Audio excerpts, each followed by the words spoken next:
Today's movie was the highest grossing movie of the year it was released. Won the Oscar for Best Picture, Best Director, Best Actor, Best Supporting Actor. Had music in it that everyone would recognize today, yet none of you have heard of this movie. Of course, you'd have to go all the way back to 1944. I'm talking about the Bing Crosby classic, Going My Way. Gentlemen, how'd you like the movie? It was good. I enjoyed it. I had never actually heard of this movie until you brought it up. So Same here. I didn't really know what to expect. But yeah, I was entertained. So a real quick note. This is a little bit personal for me. This is part of the Christmas series because part of the movie does take place during the Christmas time. They sing White Christmas. They sing, I blanked away on the manger. They sing another Christmas song. Anyway, however, this is my mother's favorite movie of all time. Bing Crosby is her favorite actor, singer, and this has always been a Christmas movie for her. Therefore, it was forced upon me, and to this day, I still love it. Thank you for forcing it. But yeah, this is a movie I have to watch every year at Christmas time, along with White Christmas. So that's why it's part of our Christmas series this year. Can you make the case for, I'm just curious, what makes this a Christmas movie? Because it really only has a very small Christmassy scene in it. It's a Christmas movie because Mom says so. There you Get go. over it. Doug and I discussed this because I'm on board with Die Hard being a Christmas movie. Bruce Willis said no. I say it is. I like it because it has Christmas music. It takes place on Christmas Eve and all this stuff. Bruce Willis said no. Okay. But when Doug and I were talking about this one, I think I kind of see where I think it can also be just your personal point of view. If it's a tradition that they watch this on Christmas Eve, then it's a Christmas movie to him. Holiday Inn, I know some people watch Holiday Inn, which is where White Christmas first debuted. It takes place through all the seasons of the year, but a lot of people watch that at Christmas. Because of White Christmas. Because the song White Christmas. That song was insane. Right. But it's not necessarily a Christmas movie, but people flock to that as a Christmas film. So I can, if it's a tradition, then if it's a Christmas movie to you, then it's a Christmas movie. And of course, Die Hard is a Christmas movie. I like just messing with Drew. I mean, I don't see it as a Christmas movie, but I have the same feeling that Drew just made. So maybe we'll do. No, we already did Die Hard. We can do Die Hard 2 because Die Hard 2 takes place on Christmas Eve also. Dang it. But it's not as Christmassy. That's true. So anyway, let's talk about this movie, Going My Way, starring Bing Crosby and Barry Fitzgerald. Yep. And it's about a struggling parish, Catholic church, where Father McGibbons, played by Fitzgerald, they've been struggling. The congregation has been going to other churches, and Father McGibbons is a very traditional, older priest, and he's not the kind of guy who is looking to make changes and things like that. And so the bishop sends in Bing Crosby, Father O'Malley, because he's the younger, more hip priest. And you see that right from the beginning as he comes into the show. He's asking for directions, talking to this old lady, and he's just talking with this kid randomly. And then it's like, oh, I have to go do something. Will you take my spot? And then all of a sudden he's like, okay, well, I'm playing stickball out in the middle of the street. And so you can see right off the bat that he's there to loosen up the dying church. Yeah, save a dying church, where you do see that a lot when it comes to churches and things like that. So one thing I noticed was that Father O'Malley's character is very personable and relatable, and the older priest, Father Fitzgibbon, he's not as personable, and he's sort of a little more hardened towards other people. He's got a cynical view of some of them, like, oh, this lady always wants this, and she's always trying to pull a fast one on you, or, trying to dump something she doesn't want off on you. So he's kind of got this cynical view of people. So you're contrasting the two priests right off the bat. And the one that's more personable, I mean, he's supposed to help infuse life into this dead church, into this town that's kind of, I guess, a little bit disconnected from each other. And I thought that was really interesting of a theme to follow. And, as somebody who I work for a church, and I also run the brewery ministry where we meet at a bar and talk about the Bible, I thought it was really interesting to contrast these two people, because one of them, the older one, is kind of the stereotype of the older priest that can't connect with the young people. And then the younger one comes in and he is relatable and likable. And he will eventually kind of break through Father Fitzgibbon's harder exterior. But how did you see their relationship play out throughout the film? And what made Father O'Malley so personable and likable to other people? I think it's just a generational thing. A lot of it is. Because I know, like, when I was younger and you talk to somebody who was my elder, some of the new things that come around, they didn't quite take to it immediately. The church that Doug and I, we met at back in Illinois, we had two different services on Sunday morning. You had a very traditional service, and then you had a contemporary service. Our contemporary service, we had a live band. We sang more upbeat songs, and everyone's clapping and singing. And the traditional was very traditional. You're singing out of the hymn book. And I know that, like, when the bands started playing, that the older members of the congregation didn't get it. Like, what is this? They just thought that this was something that shouldn't be happening in a church. And that's just the older people. And then now, as I'm getting older, I even notice now things that, like, my kids do. And I'm like, why do you do that stuff? I don't understand it, So I think it's just more of a generational thing. This guy's been a priest for a long time, and he's set in his traditional ways. But people are changing, and youth is changing. And it just takes somebody with a little bit of that who has been out in the world. And keep in mind that Bing Crosby's character, Father O'Malley, wasn't always a priest. He had done other things. He had actually been in a relationship with somebody. He had tried out to play Major League Baseball for the St. Louis Browns of all teams. Like, if you're in St. Louis and you're going to pick, come on, you pick the Browns? He knew. Yeah. So I think it's just that's the conflict. He's an older guy stuck in his ways, and he doesn't get the younger generation. And did he ever answer the question, Father O'Malley, of why he became a priest? I don't know that I caught the answer, because at the beginning of the film, the older priest keeps trying to ask him, "Young man, what do you tell me? Why did you become a priest?" And then he changes the subject somehow. And so I was like, oh, he must have some serious dirt, that he's uncomfortable sharing. I don't know that I ever caught an answer to that in the movie. I don't think he did, because I think at one point he said, "You're going to ask, you want to know why I became a priest?" And at that point, the older guy goes, "Nah, it's not important. Like, I don't care." Yeah. You get the idea that he has a past and that he is someone who's been through something. I like that. Yeah. It's possible. I'm curious. I've never really heard this because, movies back in the 40s and 50s, you didn't look for Easter eggs or Marvel things or, stuff like that. But there was actually a sequel to this movie called Bells of St. Mary's. And again, it's that. Okay, so that's a sequel to Going My Way. Bing Crosby plays the same character, Father O'Malley, and he goes to a different church to help out with that. That one actually has Ingrid Bergman in it. So he's kind of this traveling priest that helps people. And I was just, again, and they probably weren't thinking about this, that just Going My Way was so successful, let's run with it again. But you could almost look at it, if they made a trilogy, he's actually Father Chuck O'Malley, or Chuck O'Malley, died years ago as a young. That's why she never got, later on in the movie, he meets up with an old friend who's a famous opera singer. And she's like, "Why'd you stop writing me?" In reality, he died.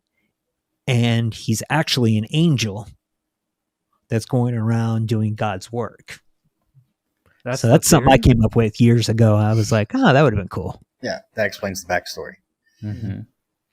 Because in the movie, they say he became a priest and she just didn't get his last letter. Because she had moved before the letter could get to her or something like that. So. Yeah, I think that's what they were implying, but I always like that little twist. It's like, I like your theory there. You know, that does make me think, though, that like in the New Testament, Paul was someone who went around. What an apostle was is they went around and kind of helped churches either get back on track or start. And he kind of had the Father O'Malley role. Like he went around like to the church in Corinth, and they were kind of off the rails, and he tried to help them kind of get back on track. So if there were a biblical character to compare him to, you see that, and you kind of see shades of Jesus too, like the way he cares about people seems very genuine. Mm-hmm. And in contrast, Father Fitzgibbon, he almost has like he knows the history of all these people, and he knows their baggage, and that's kind of what's caused him to get a little bit cynical. So I almost think the movie could almost be like a cautionary tale about, be careful about when you learn people's past, that you don't start to like hold that against them, or start to see them in a different way, because he almost has to regain his humanity, I think. Do you see that theme in the film too? Yeah, a little bit. I can see that. Yeah. Very true. About halfway through the film, he's actually like smiling, and he's not his grumpy old self. So I really liked to see that transformation. Yeah. Yeah, I think it was a really great scene. It's after. So anyway, part of the movie, they kind of hint at it, but about midway through the movie, you find out that Father O'Malley's not there to help. He's there to take over for Father McGibbon. And they're going to, ask McGibbon to retire or take a lesser role or something like that. And when Father McGibbon finds this out, he just leaves. He goes out for a walk. Well, unfortunately, it's it's like 40 degrees and raining. So he comes home. He's got a cold. They put him in bed, get him soup and everything like that. And it's a great conversation about, where they're from and how Father McGibbon hasn't seen his mother in decades. 45 years, I think. 45, yeah. Ever since he's been a priest. And so that's when you start to see the turn, is because they start opening up. And I think he's starting to see Father O'Malley not just as somebody who's taken over. It's like, okay, he does have some niceness to him, and he's everything, and maybe I should look at things a little bit differently with him. And then, of course, the great rendition of Chura Lura Lura. Yep. Is a really cool scene. So I think that's when Father McGibbon starts to make his turn. He's just like, okay, I've been this grumpy old preacher for years. If he's here to take over for me, maybe I should enjoy myself, or, let's look at things a little bit differently. That's what I think the movie's trying to say is like, look, doing things the old way is not wrong by any means. If you want to go to church on Sunday morning, pick up the hymn, sing how great thou art every Sunday, go for it. That's great. I love doing that from time to time myself, but I did, I was a part of the praise band at Catlin, and then we moved over here to Indianapolis, and that's where we met Nathan. And I got a lot of dirty looks from people, a lot of snide comments and things like that. And I think, with this movie being almost 80 years old now, be 80 years old next year, it still holds true when it comes that it's like, look, just because you don't agree with it doesn't make it wrong. Right. For the longest time, rock music was like evil and everything like that. I mean, one of a band that became popular for like 5 minutes in the 80s, a band called Stryper, everyone was listening to them, and then come to find out they were a Christian rock band, and then people stopped listening to them. But even the Christians didn't listen to them because they're like, oh, well, that's rock and roll and stuff like, so to introduce a rock band in a church was a little bit taboo, especially in a small town where, Drew and I grew up. All these small towns around us. I mean, just you show up with guitar and drums, like what? My mom is Lutheran, and she wanted me to go through catechism classes at the Lutheran church where she went. And I didn't go there. I went to just a non-denominational Church of Christ, right? And I was happy with that. But she really wanted me to, at least go and learn about it. And I agreed to do it for her. And we went to the catechism classes, and the pastor who was there is a super nice guy. I think he's still there.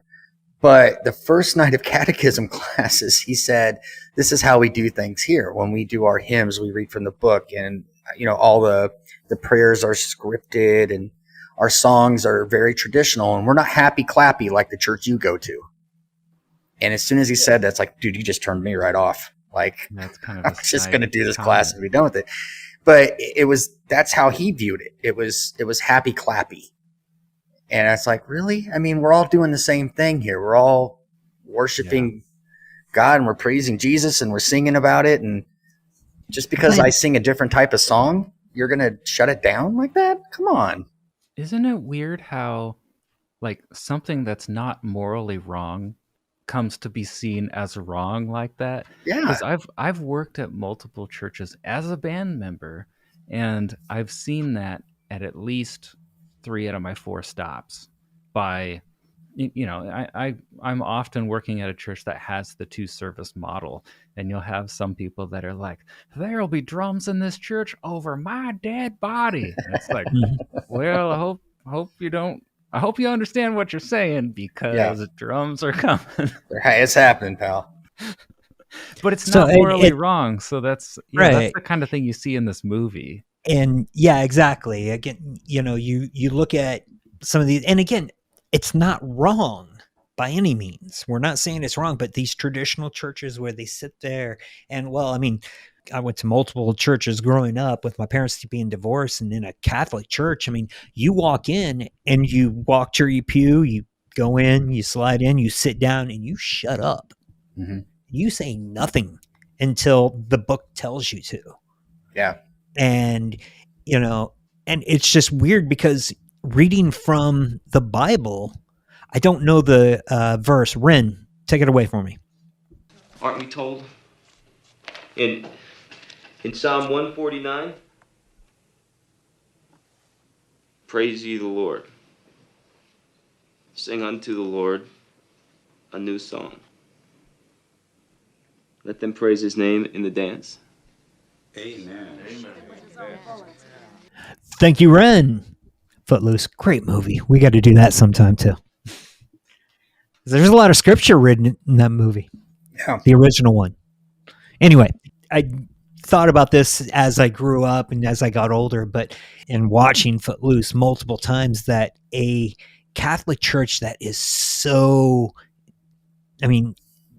they go through every Bible verse throughout the year and talking about different things, and just so much of the knowledge of the Bible, and yet you're not even allowed to speak. It's, you're looked at weird. Mm-hmm. The only cool thing about it was whenever my dad sneezed, he would scare like half the congregation because no one was making a noise. That thing would echo through. It was awesome. Sorry, I'm moving around here.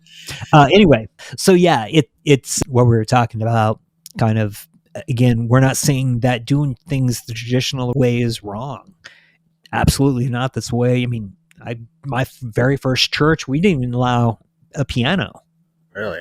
Yeah, they were. I can't remember why, but Church of Christ, probably. It was a Church of Christ.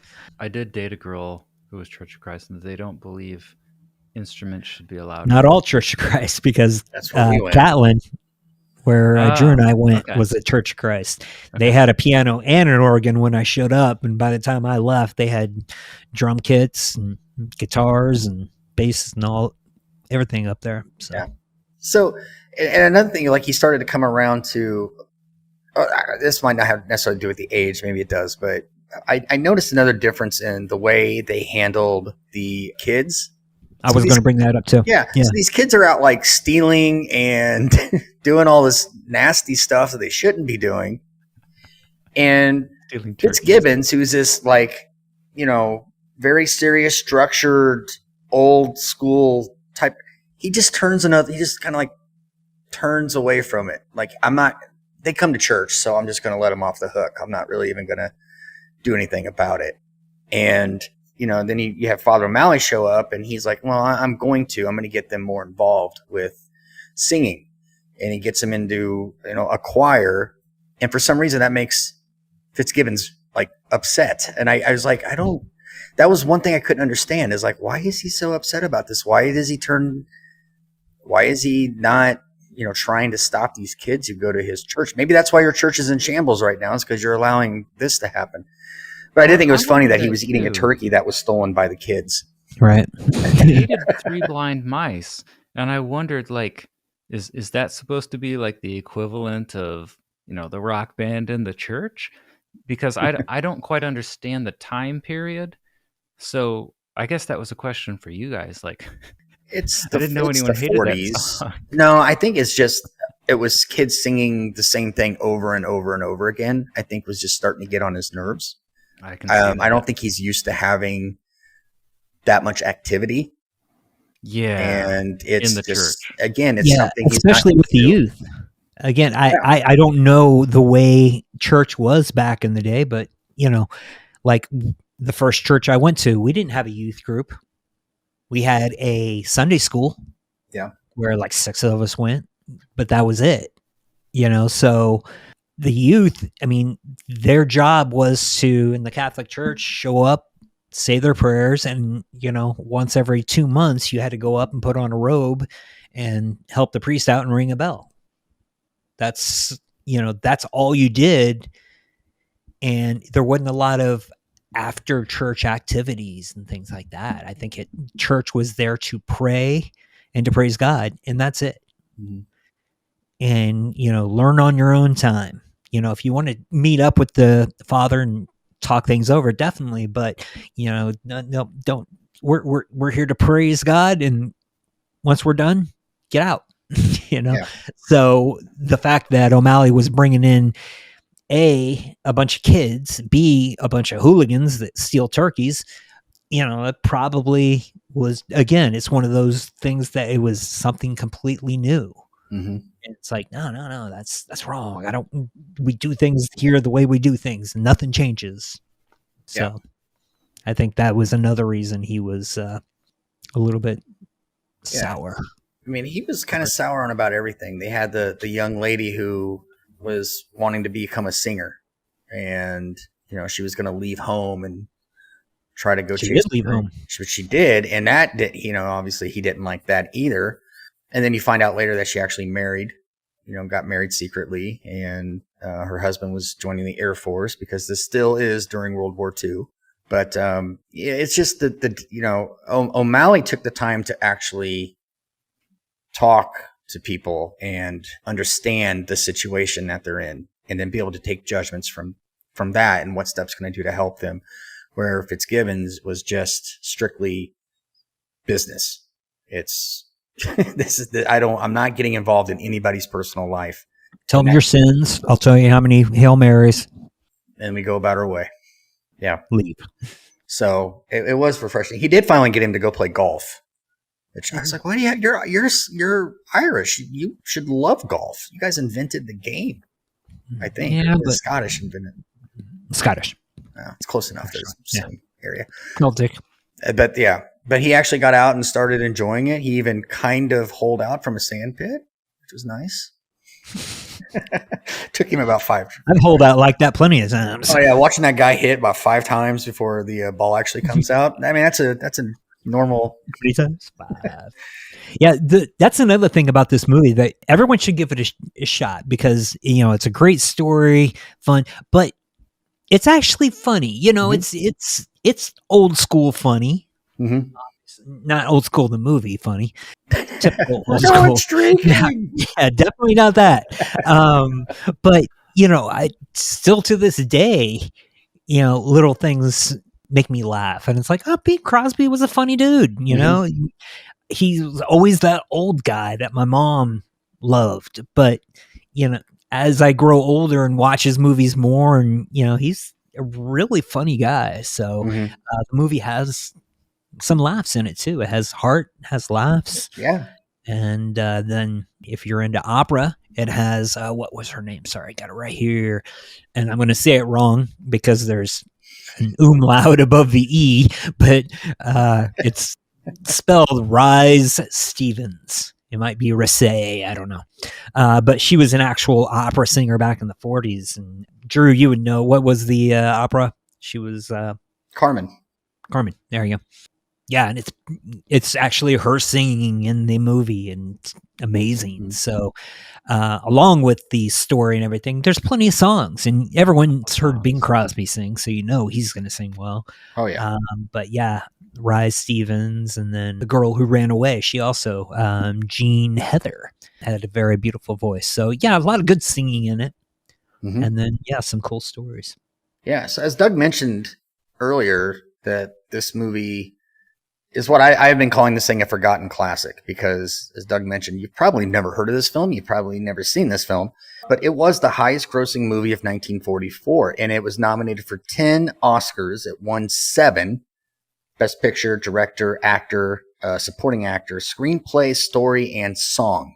And Barry Fitzgerald, who plays Fitzgibbons, was nominated for both Best Actor and Best Supporting Actor. He won Best Supporting Actor, and they changed the rules the following year. But yeah, I mean, I sat down to watch this, and Swinging on a Star, they started singing that. And I had heard that song so many times in so many other places, never knowing that this is where it originated from. As soon as they started singing it, I was singing along with it, going, I know this one. And yeah, it was written for this. And this is, I think, the movie that actually made Bing Crosby the big star that he became. I mean, I think The movie star, yeah. He was already a pretty well-known actor. He had already done Holiday Inn, but he was a big radio star at first. Yeah, I think this is what maybe turned him into the movie star. Mhm. And he's fantastic in it. Yep. The guy can act, he can sing. Yeah. Yeah. Except he chose the St. Louis Browns. Anyway, Nathan, you had a question. Yeah, I wanted to go back to that scene where Father O'Malley comes back home after he's run off, decided he's going to leave.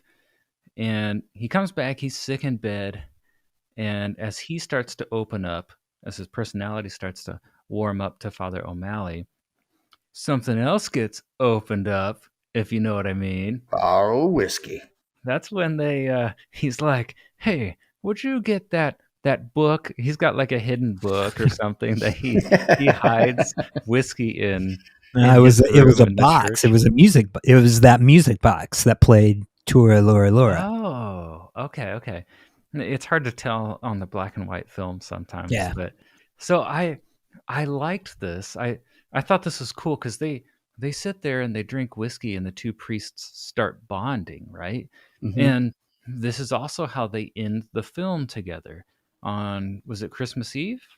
Yeah, the church burns down at the end. So all the people kind of held like a little, I guess, a church service outside of a little makeshift church that they had outside the ruins. And Bing sold that song too. So the music executives were coming to give the church the money. Yeah. Well, and this is the moment where I was like, oh, so Father Fitzgibbons does have like a relatable side to him, you know, that he would just have a drink with somebody and just be a normal dude. And I did also think it was interesting that this was in the film because I didn't know how controversial this would have been for the time. Because me today having a Bible discussion in a brewery with beer, like a lot of people kind of tell me, well, that's okay as long as you're not having a beer. It's like, what do you think happens in this room? I mean, nobody's going off the rails or anything, but yeah, Right. I got a beer here right now. The Catholics look at drinking a lot differently than our churches. Protestants. Yeah. Protestants, Church of Christ, normal, or I don't want to say normal, but the non-traditional Catholic Christian churches. So it wasn't taboo. I didn't know if that's why he. Oh, absolutely not. Especially being Irish. Yeah. I mean, that's kind of like going to the bathroom. You gotta take a shot of whiskey about Yeah. 2 or 3 times a day. But yeah, that scene kind of like warmed my heart a little bit. At first I was like, "Oh, this movie's ahead of its time," but then I realized, "Oh no, this is kind of normal for them." Yeah. Yeah, they and again, it was just the 1 or 2 shots they took, and that was it. It wasn't like they were getting Yeah. trashed and things like that. So I think that's the thing that like so Christians who are really against drinking, they don't realize that someone can just have a beer and not have Yeah. 10 beers. But cuz the way they talk about it is like they think that because you have 1 beer, I mean, they'll call me an alcoholic. I'm like, I don't think you've been around alcohol enough to Well, know. again, So you it know, was cool to it's see in the film. yeah, it's how you interpret the Bible when it talks about that. I don't know this scripture much, but you know, I think it says something about not overdoing it. Yeah. I mean, it doesn't really say don't drink alcohol. It doesn't say those words, Correct. does it? Correct. Okay. They So- drank alcohol at feasts, at weddings. It was part of their diet. And I actually think even Jesus drank alcohol because Well, he they gets accused of being a drink drunk. this wine. This is my blood. Yeah, I mean, Yeah. he turned water into wine, didn't he? Yeah, but people, I think a small number of people attach to a theory that all that wine was grape juice, but historians are not on your side. Just Well, somebody from the Catlin Church, we were talking about that, and he mentioned that the fermenting process back in the day was much different than today. So, wine was, you know, basically grape juice. it was more like a beer, like a. Well, like he a was trying. He Coors. was basically saying there was no alcohol in it. Oh. Nah, he's dreaming. Like, nah, I don't think so. There is a word. I just did a word study on the scriptures on alcohol in the Bible because it's for a YouTube video over on the Brewing Ministries channel. But there's a word that says strong drink, and I looked at the Hebrew for what that means. It meant strong liquor. So it Strong meant drink. alcoholic drink. Yeah. I might have to use So- that next time I go into a. What would you like? I would like a strong drink. Yeah. So yeah, it was interesting to see that. I always say, like, you know, people be smart. Like if you think you're prone to addiction, you should probably steer clear. But the Bible doesn't ban any of that stuff unless you took something called the Nazirite vow, which was like a small subset of people. But Jesus did not take that. I think he was out at the taverns and the parties. I think he was out sharing a drink with people. Oh yeah, Yeah. That's where the sinners are at usually. Well, everyone's. Well, we're all so sinners, like I know. me. Yeah. That's where I found Drew. Hanging out at Julie's shooting star. Boy, there's a deep cut. Yeah. Nobody watching this will You, know what that is. I was 16 years old hanging out at Julie's Star when we met. I'm totally making all that up. So is he. Yeah, I've only been there once, maybe twice. Anyway, back to the movie. We mentioned that the church does catch on fire and most of it burns down. But what's cool is Father O'Malley at the same point gets to live out his dream. He wrote a song actually called Going My Way to try to sell. You know, he was trying to make it in the music business. That was always his dream and things like that. And he wasn't able to sell that song, but was it your song, Drew? That Yeah, he ended up selling? Yeah. He ends up selling Swinging on a Swinging on a Star. Or Swinging on a Star, yeah. They liked that song and they end up buying it. So what was cool, again, the movie is all about Father O'Malley and his heart, how much he gives, how he wants to help people constantly. And throughout the whole movie, he's helping the kids. He's helping this girl. He's helping these people over here. He's helping his other friend who's also a Catholic priest. He's helping everyone, but it all culminates at the very end where the money he's getting for the song that he just sold is it's all going to the church. I can't remember. For some reason, 10,000 is stuck in my head. That might be I don't right. know, but 10,000 back in 44 is a lot That's of a money. lot. That's got to be $100,000 or more.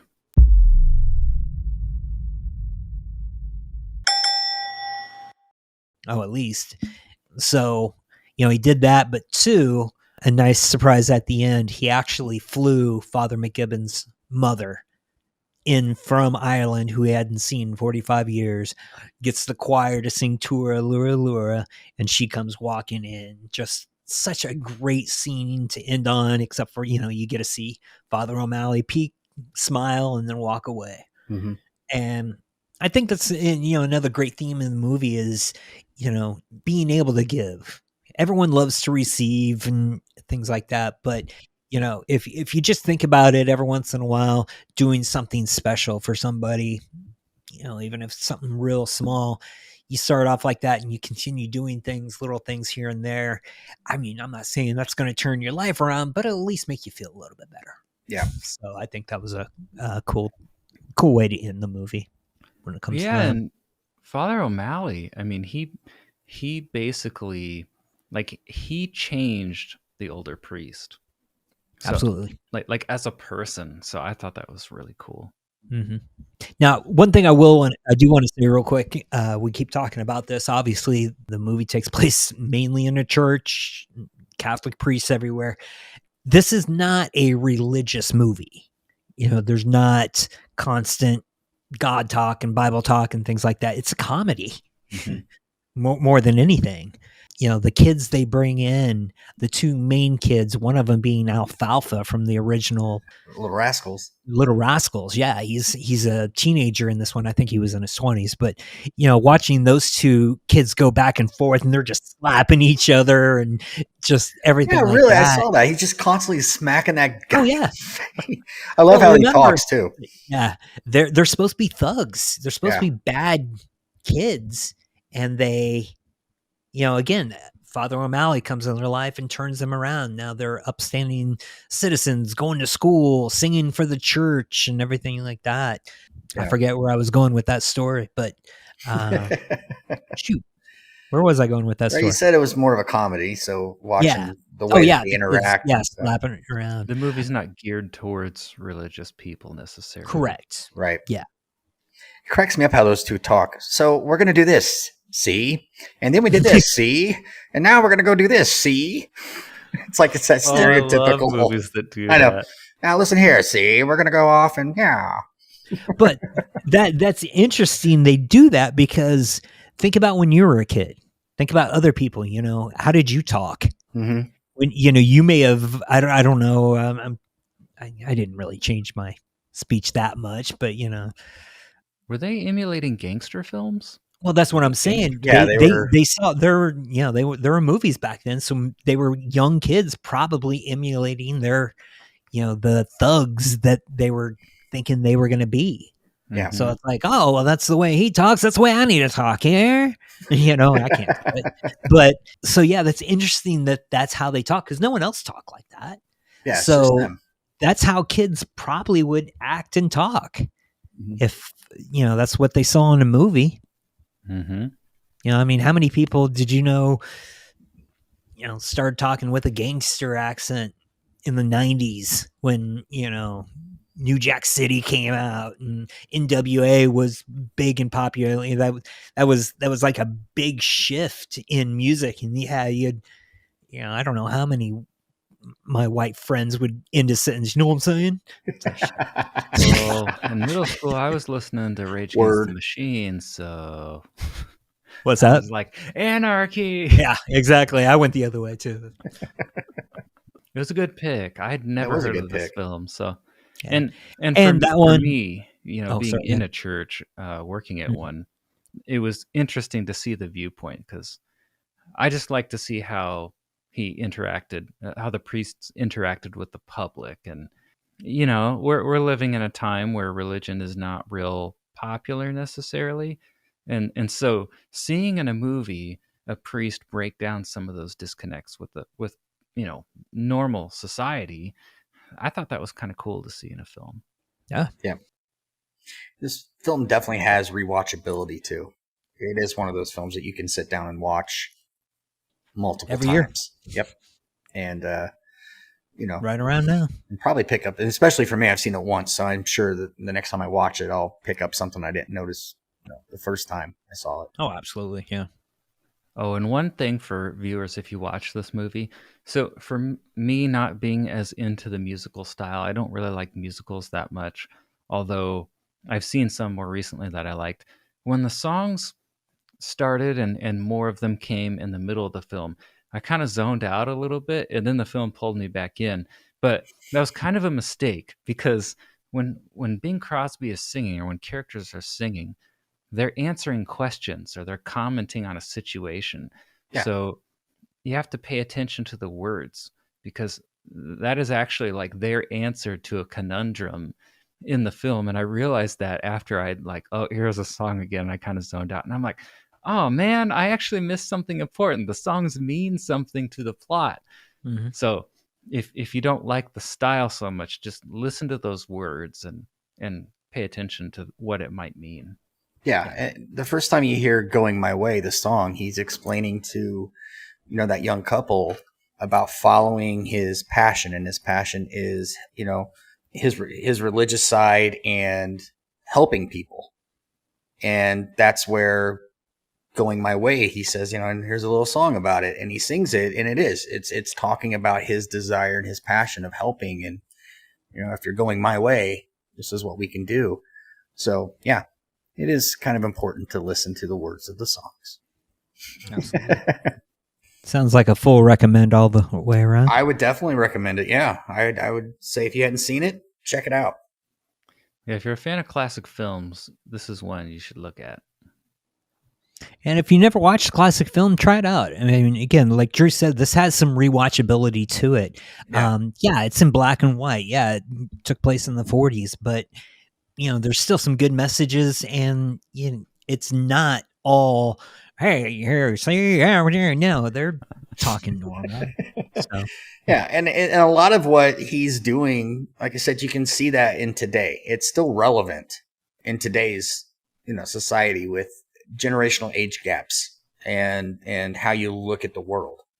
So it's still relevant, and you can still pick up on a lot of that. And that's, yeah, I would definitely recommend it. I think it was a great pick, and I'm glad we watched it. Yeah. Well, we'll throw some links in the description if you want to buy a copy of the film or film-related merchandise. And we do have another classic movie that we've covered, Casablanca, if you would like to watch that. Maybe I'll throw up a link at the end of this video. Yes, and I believe that you can watch this on Amazon Prime. So you got to go check it out. Well, I appreciate it, guys. Like I said, it's not the super est Christmas film, but it's a Christmas present for Mom that didn't cost me anything. But it does have that Christmas vibe. The whole giving. And anything with being as a Christmas pretty much, vibe. But the idea of giving and selfishly giving and not expecting things in return is what Christmas is about anyway. So it definitely has that vibe. Very cool. Right on. Well, thanks, guys. Yeah. Thanks for watching, and we'll see you guys soon.